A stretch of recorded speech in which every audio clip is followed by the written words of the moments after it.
Welcome again to our channel. तो आज हम बात करने वाले हैं मौर्य साम्राज्य के बारे में। तो इस वीडियो में जो है मौर्य साम्राज्य के जो है वन लाइनर क्वेश्चन करने वाले हैं, साथ ही साथ उसके एक्सप्लेनेशन करने वाले हैं। तो ये आपका कंप्लीट मौर्य साम्राज्य का होने वाला है, क्योंकि इस वीडियो को देखने के बाद जो आपके मौर्य साम्राज्य का सारा क्वेश्चन क्लियर होने वाला है। ठीक है।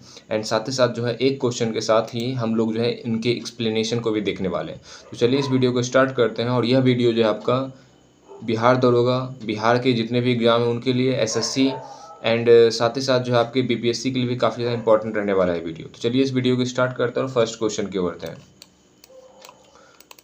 फर्स्ट क्वेश्चन आपका, मौर्य वंश की स्थापना किसने की थी? तो मौर्य वंश की स्थापना किसने की? आपका चंद्रगुप्त मौर्य ने। कब? आपका 322 ईसा पूर्व में। और चंद्रगुप्त मौर्य ने नंद वंश के अंतिम शासक घनानंद को पराजित कर मौर्य साम्राज्य की स्थापना की थी। ठीक है। तो मौर्य साम्राज्य की स्थापना किसने की? आपका चंद्रगुप्त मौर्य ने। किस वंश को हराकर? नंद वंश को। और नंद वंश के अंतिम शासक कौन थे? आपके घनानंद को। ठीक है। और चंद्रगुप्त मौर्य ने जो है मौर्य वंश की स्थापना कब की थी? तो 322 ईसा पूर्व में। और उनके गुरु का नाम क्या था? आपका चाणक्य। चलिए अगले क्वेश्चन की ओर बढ़ते हैं। चंद्रगुप्त मौर्य के गुरु कौन थे? तो चंद्रगुप्त मौर्य के गुरु कौन थे? आपके चाणक्य, जिनको कौटिल्य के नाम से जाना जाता है। चाणक्य ने चंद्रगुप्त को राजनीतिक एवं सैन्य शिक्षा दी तथा अर्थशास्त्री रचना बताई। ठीक है, रचना की थी। अर्थशास्त्र की क्या की थी? रचना की थी।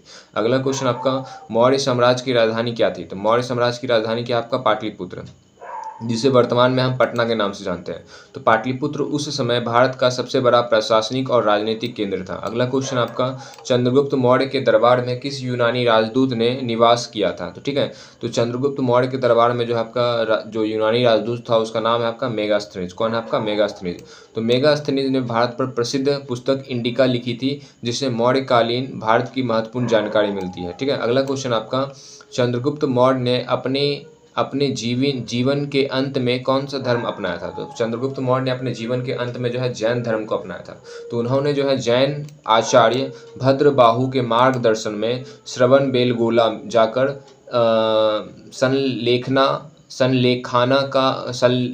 संलेखाना व्रत धारण किया था। यानी कि जो है आपका आजीवन, यानी कि बोल सकते हैं कि जब तक वो अपना देह त्याग न करेगा तब तक जो है वो कुछ भी खाना पीना नहीं खाएगा। ठीक है। जिसको हम क्या कहते हैं? संलेखाना व्रत। ठीक है। चलिए अगले क्वेश्चन के बढ़ते हैं। अगला क्वेश्चन आपका कि चंद्रगुप्त मौर्य के उत्तराधिकारी कौन थे? तो चंद्रगुप्त मौर्य के बाद आपका कौन राजा बना? तो बिंदुसार। ठीक है। तो बिंदुसार ने मौर्य साम्राज्य का विस्तार दक्षिण भारत तक किया। और यूनान लेखक उन्हें किस नाम से किस नाम से बुलाए थे? तो एमिट्रोकैटस। ठीक है, एमिट्रोकैटस। ठीक है, अमित्रोकैटस। तो बिंदुसार ने मौर्य साम्राज्य का विस्तार जो है दक्षिण भारत तक करवाया था। और यूनान लेखक जो है उन्हें किस नाम से जानते हैं? तो एमिट्रोकैटस के नाम से। अगला क्वेश्चन आपका, बिंदुसार के पुत्र कौन थे जो आगे चलकर महान सम्राट बने थे? तो सम्राट अशोक। तो अशोक मौर्य वंश के सबसे प्रसिद्ध एवं शक्तिशाली शासक माने जाते हैं। अगला क्वेश्चन आपका, अशोक ने कलिंग युद्ध कब लड़ा था? तो अशोक ने जो है कलिंग युद्ध 261 ईसा पूर्व में लड़ा था। और कलिंग युद्ध में भारी जनहानि देखकर अशोक ने युद्ध त्याग दिया और बौद्ध धर्म अपनाया था। ठीक है। तो अब कलिंग युद्ध जो है कब लड़ा गया था? आपका 261 ईसा पूर्व में। कब लड़ा गया? आपका 261 ईसा पूर्व में। और कलिंग युद्ध के बाद जो है अशोक का जो है हृदय परिवर्तन हुआ और उसने कौन सा धर्म अपना लिया? तो बौद्ध धर्म। चलिए अगले क्वेश्चन की ओर बढ़ते हैं। अगला क्वेश्चन आपका, अशोक ने किस धर्म का प्रचार प्रसार किया था? तो अशोक ने जो आपका किस धर्म का प्रचार प्रसार किया? तो बौद्ध धर्म का। तो अशोक ने अपने पुत्र महेंद्र और पुत्री संघामित्रा को श्रीलंका भेजकर बौद्ध धर्म का प्रचार करवाया था। ठीक है। अगला क्वेश्चन आपका, अशोक के शिलालेख किस लिपि में लिखा गया है? तो अशोक का शिलालेख जो आपका मुख्यतः ब्राह्मी लिपि में लिखा गया है, जो कि उत्तर पश्चिम में खरोष्ठी है। और उत्तर पश्चिम क्षेत्र में जो है शिलालेख जो है किस लिपि में? आपका खरोष्ठी लिपि में। तो अशोक के अभिलेखों से उनके शासन, प्रशासन और धर्म नीति की जानकारी प्राप्त होती है। ठीक है। अशोक के शिलालेखों से जो है उनके शासन, प्रशासन और धर्म नीति की जानकारी मिलती है। ठीक है। तो अशोक की शिलालेख जो है किस लिपि में लिखी गई? आपके ब्राह्मी लिपि में। और उत्तर पश्चिम में जो है आपका किस लिपि में लिखी गई है? खरोष्ठी लिपि में। चलिए अगले क्वेश्चन की ओर बढ़ते हैं। अगला क्वेश्चन आपका, अशोक का सबसे प्रसिद्ध शिलालेख कौन सा है? तो अशोक का सबसे प्रसिद्ध शिलालेख जो है आपका 13वां शिलालेख है। कौन सा? आपका 13वां शिलालेख। क्यों 13वां शिलालेख प्रसिद्ध है? क्योंकि इसमें कलिंग युद्ध के बाद जो है अशोक के पश्चाताप तथा धर्म नीति का विस्तृत वर्णन किया गया है। अगला क्वेश्चन आपका, अशोक के अभिलेखों को सबसे पहले किसने पढ़ा था? तो अशोक के अभिलेखों को जो है सबसे पहले कौन पढ़ा था? आपका जेम्स प्रिंसेप। क्वेश्चन आपका, जेम्स प्रिंसेप्स 1837 ईसा पूर्व में। और जेम्स प्रिंसेप ने ब्राह्मी लिपि को पढ़कर अशोक के शिलालेखों का रहस्य उजागर किया था। अगला क्वेश्चन आपका, मौर्य काल में सबसे प्रसिद्ध ग्रंथ कौन सा है? तो मौर्य काल में सबसे प्रसिद्ध ग्रंथ जो आपका अर्थशास्त्र है। कौन सा आपका? अर्थशास्त्र। और अर्थशास्त्र में शासन, प्रशासन, कर व्यवस्था, अर्थनीति, गुप्तचर व्यवस्था तथा विदेश नीति का वर्णन किया गया। अगला क्वेश्चन आपका, मेगास्थनीज ने भारत पर कौन सी पुस्तक लिखी थी? तो इंडिका। कौन सा पुस्तक आपका? इंडिका। इस पुस्तक से मौर्यकालीन समाज, प्रशासन, नगर व्यवस्था एवं आर्थिक जीवन की महत्वपूर्ण जानकारी प्राप्त होती है। ठीक है, मेगास्थनीज ने जो है भारत पर कौन सी पुस्तक लिखी? आपका इंडिका पुस्तक। और इसी पुस्तक से मौर्यकालीन समाज, प्रशासन, नगर व्यवस्था एवं आर्थिक जीवन की महत्वपूर्ण जानकारी प्राप्त होती है। अगला क्वेश्चन आपका, मौर्य साम्राज्य का अंतिम शासक कौन था? तो मौर्य साम्राज्य का अंतिम शासक का नाम क्या आपका? बृहद्रथ मौर्य। तो बृहद्रथ मौर्य की जो है मौर्य की हत्या जो है उसी के सेनापति जो है पुष्यमित्र शुंग ने की और शुंग वंश की स्थापना की। ठीक है, तो मौर्य वंश का अंतिम शासक कौन है आपका? बृहद्रथ मौर्य। और बृहद्रथ मौर्य की हत्या जो है उसके सेनापति पुष्यमित्र शुंग ने की थी और शुंग वंश की स्थापना की। चलिए अगले क्वेश्चन की ओर बढ़ते हैं। अगला क्वेश्चन आपका, मौर्य वंश का अंत किसने किया था? तो मौर्य वंश का अंत जो आपका पुष्यमित्र शुंग ने किया था। 185 ईसा पूर्व में पुष्यमित्र शुंग ने अंतिम मौर्य शासक बृहद्रथ की हत्या कर शुंग वंश की स्थापना की थी। चलिए अगले क्वेश्चन की बढ़ते हैं। अशोक ने किस स्थान पर तीसरी बौद्ध संगीति का आयोजन कराया था? तो किस स्थान पर? आपके पाटलिपुत्र। इसमें व्याख्या हम देख लेते हैं। तो तीसरी बौद्ध संगीति अशोक के संरक्षण में आयोजित हुआ था, जिसकी अध्यक्षता कौन थे? आपके मोगलीपुत्र तीसरा। ठीक है, जिसकी अध्यक्षता किसने की थी? मोगलीपुत्र तीसरा, जो कि तीसरी बौद्ध संगीति थी। और ये कहाँ हुआ था? आपका पाटलिपुत्र में। ठीक है, किसके शासनकाल में? अशोक के शासनकाल में। अशोक के पुत्र का नाम क्या था? तो अशोक के पुत्र का नाम क्या आपका? महेंद्र। महेंद्र को अशोक ने जो है बौद्ध धर्म के प्रचार के लिए कहाँ भेजा? आपका श्रीलंका। और अशोक की पुत्री का नाम क्या है? तो अशोक की पुत्री का नाम जो है आपका संघामित्रा है। संघामित्रा श्रीलंका जो है बौद्धि वृक्ष की शाखा लेकर गई और वहाँ बौद्ध धर्म के प्रचार में महत्वपूर्ण भूमिका निभाई। अगला क्वेश्चन आपका, मौर्य काल में प्रशासन का सर्वोच्च अधिकारी कौन होता था? तो सम्राट। ठीक है, तो मौर्य काल में प्रशासन का सर्वोच्च अधिकारी कौन होता? आपका सम्राट। तो मौर्य प्रशासन अत्यंत केंद्रीकृत था और सम्राट के अधीन मंत्रिपरिषद, प्रांतीय अधिकारी, गुप्तचर तथा अन्य प्रशासनिक अधिकारी कार्य करते थे।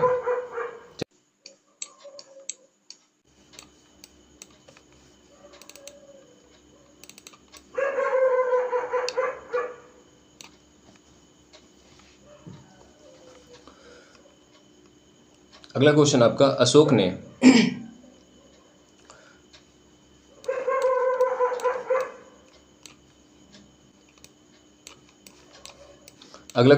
अशोक ने अपने शिलालेख में किस शब्द का सबसे अधिक प्रयोग किया था? तो किस शब्द का? आपका धम्म। तो अशोक ने धम्म को नैतिक जीवन, अहिंसा, दया, सहिष्णुता और प्रजा कल्याण का आधार बताया था। अगला क्वेश्चन आपका, मौर्य काल में कर संग्रह का प्रमुख अधिकारी कौन था? आपका समाहर्ता। ठीक है, समाहर्ता राज्य की आय, कर संग्रह और राज्य व्यवस्था का प्रमुख अधिकारी था। अगला क्वेश्चन आपका, मौर्य काल में राजकोष का प्रमुख अधिकारी कौन था? तो मौर्य काल में राजकोष का प्रमुख अधिकारी जो आपका सन्निधाता। ठीक है, सन्निधाता राज्य के खजाने, धन एवं भंडार की देखरेख करते थे। अगला क्वेश्चन आपका, मौर्य काल में गुप्तचर व्यवस्था का उल्लेख किस ग्रंथ में मिलता है? तो अर्थशास्त्र में। तो कौटिल्य के अर्थशास्त्र में विस्तृत गुप्तचर प्रणाली और तथा राज्य सुरक्षा का वर्णन किया गया है। अगला क्वेश्चन आपका, अशोक के स्तंभों का निर्माण मुख्यतः किस पत्थर से हुआ है? तो अशोक के स्तंभों का निर्माण जो है चुनार का बलुआ पत्थर से हुआ है। तो ये स्तंभ एक ही पत्थर से बने होते थे तथा उन पर अत्यंत चमकदार पॉलिश की जाती थी। तो उस पत्थर का नाम क्या आपका? चुनार का बलुआ पत्थर। चलिए अगले क्वेश्चन की ओर बढ़ते हैं। अगला क्वेश्चन आपका कि भारत का राष्ट्रीय प्रतीक किस मौर्यकालीन स्तंभ से लिया गया है? तो भारत का राष्ट्रीय प्रतीक जो है आपका सारनाथ का सिंह स्तंभ है। ठीक है, सारनाथ का सिंह स्तंभ। तो सारनाथ के अशोक स्तंभ के चारों सिंहों को भारत का राष्ट्रीय प्रतीक बनाया गया। अगला क्वेश्चन आपका, अशोक का प्रसिद्ध सिंह स्तंभ कहाँ स्थित है? तो सारनाथ में, उत्तर प्रदेश में। इसी स्तंभ के शीर्ष पर बने 4 सिंह भारत के राष्ट्रीय प्रतीक है और इसके आधार पर अशोक चक्र बना है। अगला क्वेश्चन आपका, अशोक चक्र में कुल कितनी तिल्लियां होती है? तो 24 तिल्लियां। 24 तिल्लियां धर्म, न्याय, सतत प्रगति और कर्तव्य का प्रतीक मानी जाती है। अगला क्वेश्चन आपका, मौर्य वंश का शासनकाल लगभग कब से कब तक माना जाता है? तो मौर्य काल का जो है शासनकाल जो है 322 ईसा पूर्व से 185 ईसा पूर्व माना जाता है। चंद्रगुप्त मौर्य से प्रारंभ होकर बृहद्रथ मौर्य तक मौर्य साम्राज्य का शासन रहा। मौर्य साम्राज्य का सबसे महान शासक किसे किसे माना जाता है? तो मौर्य साम्राज्य का सबसे महान शासक जो है आपका सम्राट अशोक है। कौन है आपका? सम्राट अशोक। तो अशोक ने विशाल साम्राज्य पर शासन किया और बौद्ध धर्म का विश्व भर में प्रचार किया तथा शांति और धर्म की नीति अपनाई थी। चलिए अगले क्वेश्चन की बढ़ते हैं। अगला क्वेश्चन आपका, चंद्रगुप्त मौर्य ने किस यूनानी शासक को पराजित किया था? तो चंद्रगुप्त मौर्य ने किस यूनानी शासक को पराजित किया था? तो उसका नाम है आपका सेल्यूकस निकेटर। ठीक है, सेल्यूकस निकेटर। तो सेल्यूकस निकेटर को 305 ईसा पूर्व में हुए युद्ध के बाद सेल्यूकस ने चंद्रगुप्त से संधि की और अपनी पुत्री का विवाह भी करवाया था। ठीक है, तो 305 ईसा पूर्व में हुए युद्ध के बाद सेल्यूकस ने चंद्रगुप्त से संधि की और अपनी पुत्री का विवाह भी चंद्रगुप्त से करवाया था। अगला क्वेश्चन आपका, चंद्रगुप्त मौर्य और सेल्यूकस के बीच संधि के बाद किसे राजदूत बनाकर भेजा गया? तो किसे आपका? मेगास्थनीज को। किसे आपका? मेगास्थनीज। और मेगास्थनीज जो है आपके पाटलिपुत्र में रहा और उसने इंडिका नामक पुस्तक लिखी थी। अगला क्वेश्चन आपका, मौर्य साम्राज्य का प्रथम सम्राट कौन था? तो मौर्य साम्राज्य का प्रथम सम्राट कौन था? आपका चंद्रगुप्त मौर्य। तो चंद्रगुप्त ने अखिल भारतीय साम्राज्य की नींव रखी और भारत का पहला विशाल साम्राज्य स्थापित किया था। अगला क्वेश्चन आपका, मौर्य काल में नगर प्रशासन का प्रमुख अधिकारी कौन था? तो मौर्य काल में नगर प्रशासन का प्रमुख अधिकारी कौन था? आपका नगरक। ठीक है, कौन है आपका? नगरक।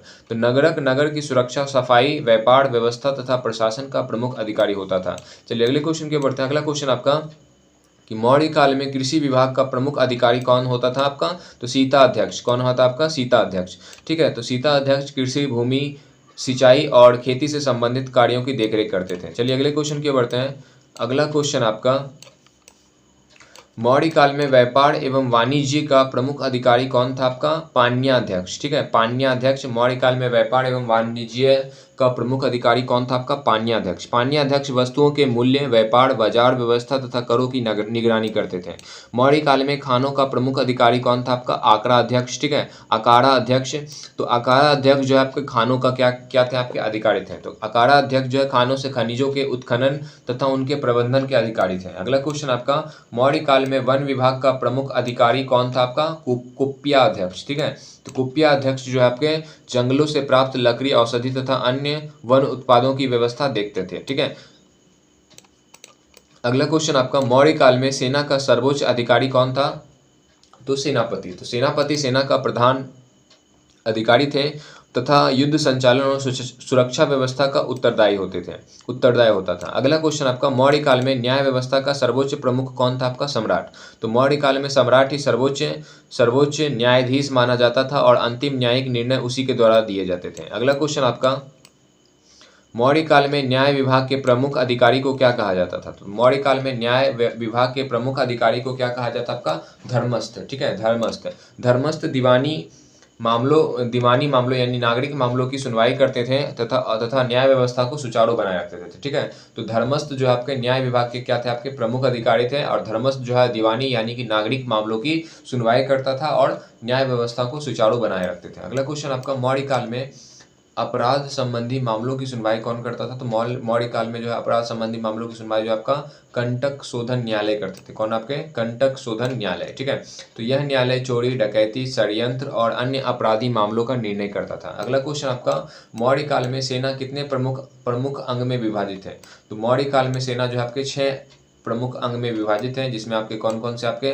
तो पैदल सेना, घुड़सवार सेना, रथ सेना, हाथी सेना, नौसेना तथा रसद परिवहन विभाग। ठीक है, अगला क्वेश्चन आपका, मौर्यकालीन सेना का संचालन किस समिति द्वारा किया जाता था? तो मौर्यकालीन सेना का संचालन जो आपका 30 सदस्यीय युद्ध परिषद के द्वारा किया जाता था। ठीक है, समिति का संचालन जो आपका 30 सदस्यीय युद्ध परिषद के द्वारा किया जाता था। ठीक है, तो समिति कौन? आपका 30 सदस्य का समिति होते थे जो कि मौर्यकालीन सेना के संचालन करते थे। इस परिषद को 6 समितियों में बांटा गया था और प्रत्येक समिति में 5 सदस्य होते थे। ठीक है, तो पैदल सेना समिति थे जिसमें आपके 5 सदस्य होते थे। फिर आपका घुड़सवार सेना समिति, रथ सेना समिति, हाथी सेना समिति, नाव सेना समिति और रसद एवं परिवहन समिति। ठीक है, तो मौर्यकालीन में सेना का संचालन जो है किस समिति के द्वारा होता था? किस समिति द्वारा किया जाता था? आपका तो 30 सदस्यीय युद्ध परिषद के द्वारा। ठीक है, अगला क्वेश्चन आपका, अशोक ने किस स्थान पर प्रथम शिलालेख खुदवाया था? ठीक है, तो अशोक ने जो आपका प्रथम शिलालेख जो आपका गिरनार यानी कि गुजरात में जो है खुदवाया था। तो गिरनार अशोक के प्रमुख शिलालेख स्थलों में से एक है जहां उनके आदेश अंकित हैं। ठीक है, अगला क्वेश्चन की बढ़ते हैं। अगला क्वेश्चन आपका, अशोक का प्रसिद्ध लघु शिलालेख बिहार में कहाँ स्थित है? तो अशोक का प्रसिद्ध लघु शिलालेख जो है बिहार में कहाँ स्थित है? आपके सासाराम में। कहाँ स्थित है? आपके सासाराम में। तो सासाराम का लघु शिलालेख अशोक के प्रारंभिक अभिलेखों में महत्वपूर्ण माना जाता है। ठीक है, सासाराम का लघु शिलालेख अशोक के प्रारंभिक अभिलेखों में महत्वपूर्ण माने जाते हैं। अगला क्वेश्चन आपका, मौर्य काल में सिंचाई व्यवस्था का प्रमुख साधन क्या था? तो मौर्य काल में सिंचाई व्यवस्था का प्रमुख साधन क्या आपका? नहरें, कुएं और झीलें। ठीक है, तो कृषि उत्पादन बढ़ाने के लिए राज्य द्वारा सिंचाई व्यवस्था का विकास किया गया था। अगला क्वेश्चन आपका, मौर्य काल के प्रसिद्ध कृत्रिम झील कौन सा आपका?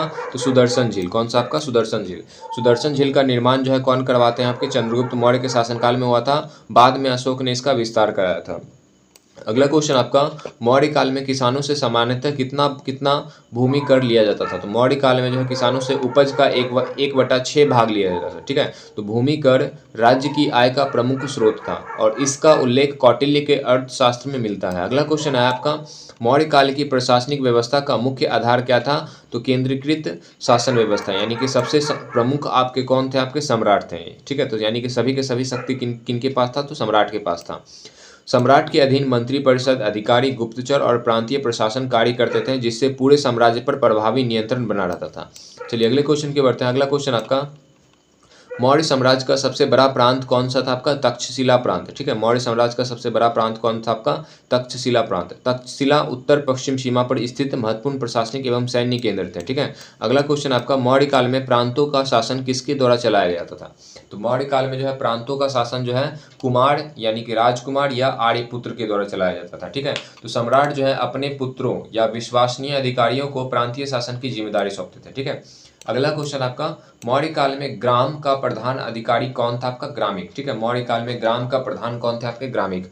ग्रामिक गांव के प्रशासन, कानून व्यवस्था और कर संग्रह की देखरेख करते थे। ठीक है, अगला क्वेश्चन आपका, मौर्य काल में अनेक गांव का अधिकारी कौन होते थे?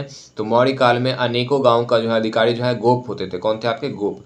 तो गोप कई गांवों का लेखा जोखा, जनगणना और राजस्व संबंधी कार्य करते थे। अगला क्वेश्चन आपका, मौर्य काल में जनगणना कराने का उद्देश्य क्या था? तो कर संग्रह एवं प्रशासनिक व्यवस्था को सुचारू बनाना, जनसंख्या, भूमि और संपत्ति का विवरण, राज्य के राजस्व निर्धारण में सहायता होती थी। ठीक है, तो जनसंख्या, भूमि और संपत्ति का विवरण जो है राज्य के राजस्व निर्धारण में सहायक होती थी। ठीक है, तो मौर्य काल में जनगणना जो कराने का उद्देश्य क्या था? तो कर संग्रह एवं प्रशासनिक व्यवस्था को सुचारू बनाना। चलिए अगले क्वेश्चन की बढ़ते हैं।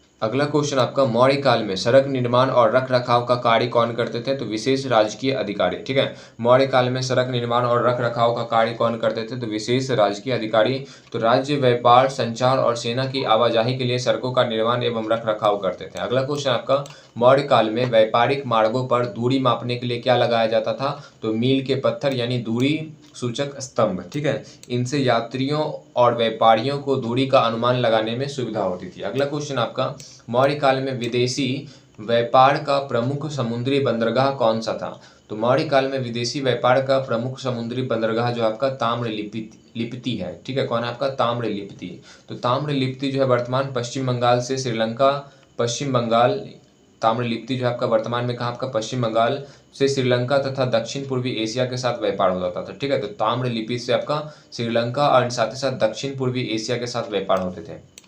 अगला क्वेश्चन आपका, मौर्य काल में सबसे अधिक किस धातु के सिक्के का प्रचलन था? तो चांदी के। ठीक है, चांदी के सिक्के, जिनको हम क्या कहते थे? आहत। ठीक है, तो आहत या और इसी आहत को हम क्या कहते थे? पंचचिह्नित सिक्के। ठीक है, तो मौर्य काल में सबसे अधिक किस धातु के सिक्के थे? आपके चांदी के सिक्के, जिसको आहत कहा जाता था, और आहत को हम पंचचिह्नित सिक्के भी कहेंगे। तो पंचचिह्नित सिक्के मौर्यकालीन व्यापार और आर्थिक व्यवस्था का प्रमुख माध्यम था। अगला क्वेश्चन और लास्ट क्वेश्चन आपका, मौर्य काल की आर्थिक व्यवस्था का मुख्य आधार क्या था? तो मौर्य काल की आर्थिक व्यवस्था का मुख्य आधार क्या था? आपका कृषि। तो कृषि राज्य की आय का सबसे बड़ा स्रोत था, जबकि व्यापार, उद्योग और कर व्यवस्था भी अर्थव्यवस्था के महत्वपूर्ण अंग थे। ठीक है, तो सबसे ज़्यादा जो है आपका जो है आय जो है किससे आते थे? तो कृषि से। और कृषि से लगभग कितना हिस्सा? आपका 1/6 हिस्सा जो है कर के रूप में लिए जाते थे मौर्य काल में। ठीक है, और इसका उल्लेख जो है किसमें? आपके कौटिल्य के अर्थशास्त्र में इनका उल्लेख किया गया है। तो ये रहा आपका टोटल 60 इम्पॉर्टेंट्स क्वेश्चन जो कि आपके मौर्य वंश के हैं, और यह काफ़ी ज़्यादा इंपॉर्टेंट रहने वाले हैं आपके एग्जाम के लिए। तो चलिए इस वीडियो को यहीं ख़त्म करते हैं और मिलते हैं न्यू वीडियो में। धन्यवाद।